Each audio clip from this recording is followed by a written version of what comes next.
Kebaikan Tang Monida semasa hidup terungkap, rupanya mengadopsi anak sang manajer. Kabar duka tak henti menghampiri publik Thailand dan fans terkait kematian Tang Monida. Kini jagat maya dibuat heboh oleh hubungan yang terjalin antara Tang Monida dan manajer yang membantunya selama ini. Rupanya, kebaikan Tang Monida diungkapkan oleh fansnya dan mengatakan bahwa anak si manajer telah diadopsi oleh Tang Monida. Informasi itu diberikan oleh salah satu fans Tang Monida yang juga warga Thailand. Ia memberi informasi itu lewat utas Twitter @weondivbracket pada Jumat 4 Maret 2022. Dalam utasnya itu, fans Tang Monida mempertanyakan sikap si manajer yang ia sebut tak bisa berterima kasih. Pasalnya, Tang Monida sudah melakukan adopsi dan merawat si anak sejak masih kecil.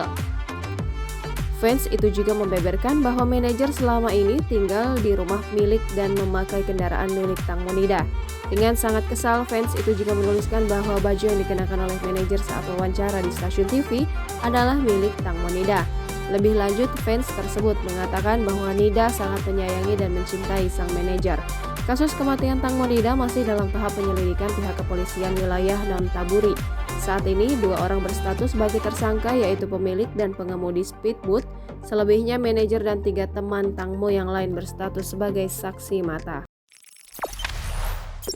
Jangan lupa subscribe, share, komen, dan like ya!